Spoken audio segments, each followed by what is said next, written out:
Welcome back to my home. I'm out in my yard on a kind of a muggy gray day. It's been raining, so the air feels a little bit like it might start raining on me at any moment now, so we'll see what happens. But let's keep going. So we're here today to talk about neurotransmitters.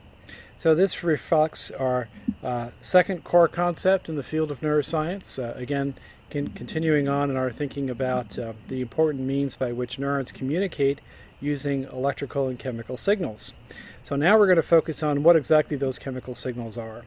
So our learning objectives today are that I want you to be able to name the major small molecule neurotransmitters and neuropeptides in the central nervous system and briefly state the functions of each.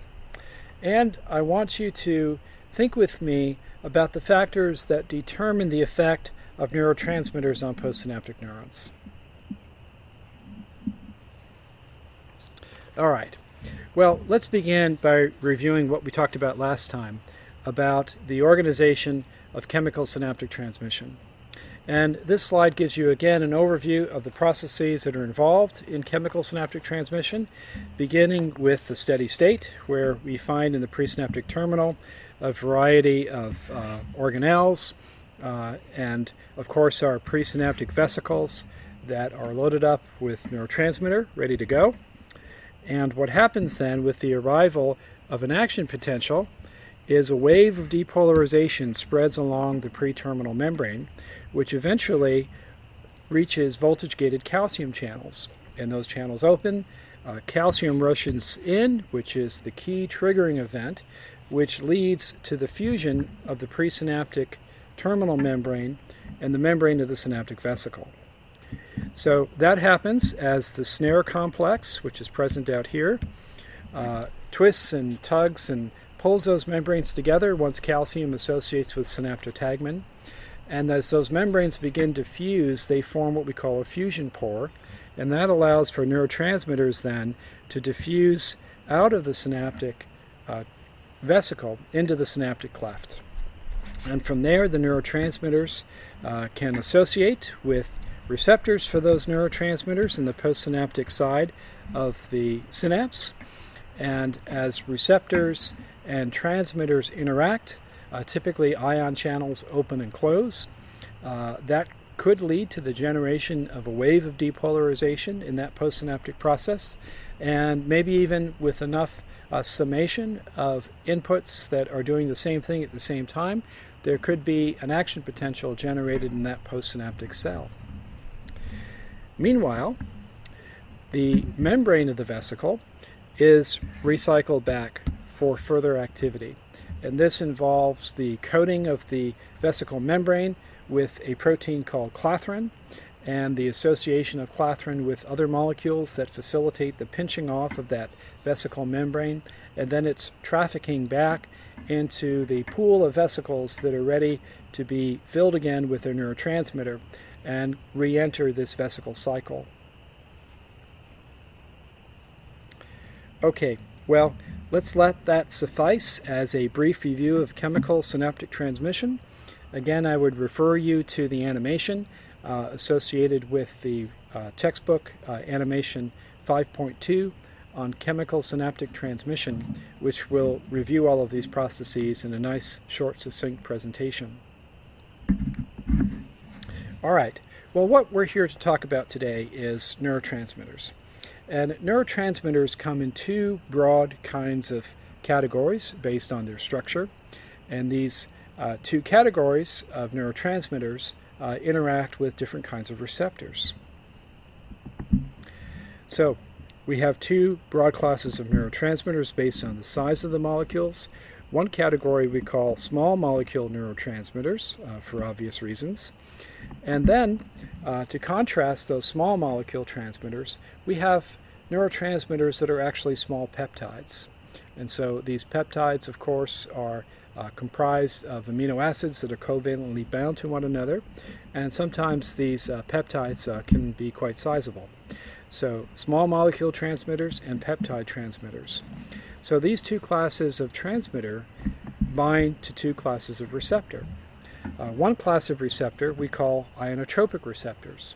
these are receptors where the receptor site is actually part of an ion channel. And that ion channel can open or close when the transmitter binds to the receptor. So these ion channels are called ligand-gated ion channels, with the ligand being the neurotransmitter. The other type of receptor that we'll consider today are called metabotropic receptors. And these receptors activate second messenger system. So there are metabolic steps involved in mediating the effect of the neurotransmitter once it binds to its receptor. Now, our small molecule neurotransmitters can actually interact with both of these classes of receptors, both the inotropic receptors and the metabotropic receptors. So right away, I want to emphasize to you that if we want to understand the activity of a neurotransmitter, we need to know something about the receptors that it interacts with. And the activities of neurotransmitters, even on the very same cells, can be remarkably diverse, depending upon what kinds of receptors are expressed on that neuron. Our peptide neurotransmitters, as far as we know, as far as I know, only interact with metabotropic receptors. So, as we'll come to see, these metabotropic receptors mediate slower and potentially longer-lasting effects in postsynaptic neurons. So we associate our small molecule transmitters primarily with quick actions, and our peptide transmitters, generally speaking, with more long-lasting and slowly evolving actions. Okay, well, let's begin with a survey of some important small molecule transmitters. Now, for those of you following along in the reading here in Chapter 6 goes into more depth than what we'll cover. So I want you to focus on the level of knowledge that I've given you in the tutorial notes and the level of my discussion with you all today. So let's begin by thinking about these small molecule transmitters and get a broad functional sense of what these molecules are. So many of them are amino acids. Some of the amino acid transmitters that are important in brain and spinal cord function are shown here. They include amino acids such as glutamate, potentially aspartate, certainly gamma-aminobutyric acid, or GABA for short, and glycine. So these molecules mediate rapid synaptic effects when they interact with their ionotropic receptors. As I mentioned, they may also interact with metabotropic receptors. So the small molecule transmitters can also have longer lasting effects when those particular kinds of receptors are bound. Now, here we're illustrating some of the important small molecule transmitters that you'll want to know about, and perhaps the most important of them all is glutamate. So glutamate is typically considered the major excitatory neurotransmitter in the central nervous system, and as you see here, it is an amino acid, so short carbon skeleton with the amino group attached to the side opposite the carboxyl group. So glutamate is involved in various aspects of cellular metabolism, but it also is concentrated in synaptic vesicles at the terminals of neurons that use glutamate as a neurotransmitter. Now, this is such an important molecule that we've prepared some animations that talk about the processing of this molecule as a neurotransmitter, so I would encourage you to pause just a minute and view Animation 6.2 on the website that supports our textbook. You can navigate there yourself or click on the hyperlink in your tutorial handout. Well, next, let's consider acetylcholine. So we're deviating just a little bit from the flow of the handout, but that's okay. Acetylcholine is another small molecule transmitter. It's not an amino acid, but it is a small molecule. And acetylcholine has very important activity both within the central nervous system and outside of the central nervous system. Outside of the CNS, it's the major excitatory neurotransmitter of our somatic motor neurons. So this is the neurotransmitter that's released on muscle fiber, leading to the contraction of muscles. It's also a major excitatory neurotransmitter in autonomic ganglia, and it's also the neurotransmitter of many postganglionic parasympathetic fibers. Within the brain itself, it seems to have an important modulatory role that may be important in various cognitive functions such as attention.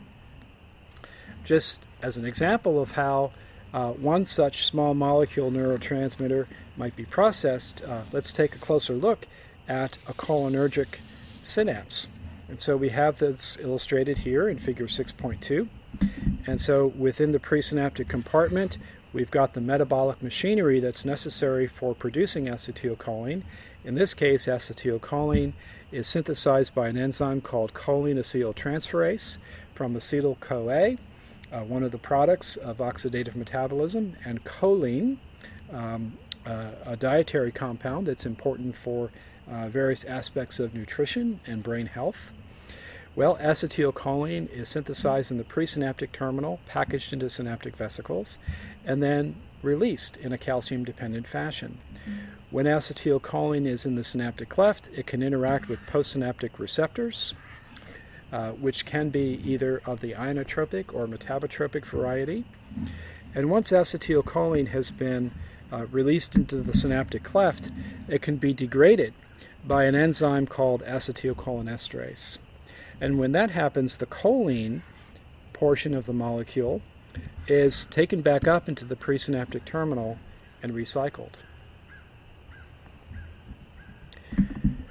To learn more about the function of a typical cholinergic synapse and how all this works, you might want to view animation 6.1 on our website. Now, before moving on to the biogenic amines, let me just back up a moment and talk about the other important amino acid neurotransmitters that we skipped over, namely the two at the bottom here, GABA and glycine. So GABA is short for gamma-aminobutyric acid, and it's a metabolite of glutamate. So glutamate is in the biosynthetic pathway for GABA. Glycine is a different amino acid. Now, both of these amino acids typically have inhibitory activity in the mature nervous system. We'll come back and say quite a bit more about GABA as we go, but for now, let me just highlight that GABA is the single most important transmitter in the brain that mediates synaptic inhibition. Glycine is a very important neurotransmitter, especially in the spinal cord, where it likewise mediates synaptic inhibition.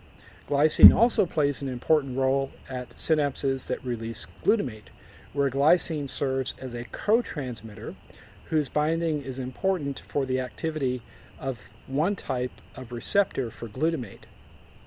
Okay, so now we're ready to move on to another class of small molecule neurotransmitter. These are the biogenic amines, and these include molecules such as dopamine, norepinephrine, epinephrine, serotonin, otherwise known as indolamine, and histamine, based on yet a different type of carbon ring structure. So these are all amine molecules that are linked to some kind of a ring type of structure. And they all have biological activity in the nervous system that tends to modulate the activity of neural circuits. So unlike molecules like glutamate and GABA that mediate rapid synaptic effects that appear to convey information as information flows in neural circuits, the biogenic amines rather modulate the way those circuits function. And we'll talk more about them when we see them in context in structures such as the basal ganglia of the forebrain. But it's worth emphasizing here that these substances are very important in motivation and reward systems, such as the compound dopamine. Dopamine is also critical for modulating movement in circuits such as the basal ganglia, and it's involved in activation of circuits in the prefrontal cortex. This is very important in helping to mediate various aspects of cognition. Likewise, norepinephrine is also very important in cognitive functioning. It seems to be part of what it means to pay attention, is to have a heightened release of norepinephrine, along with other molecules such as acetylcholine. Another important small molecule transmitter among the biogenic amines is serotonin. And together with dopamine, serotonin and dopamine together seem to account for many of the diagnostic categories that we encounter in psychiatry, in the human behavioral sciences. In fact, most of the drugs that are prescribed to treat psychiatric illness act on modulating the activities of dopamine and serotonin synapses in the brain.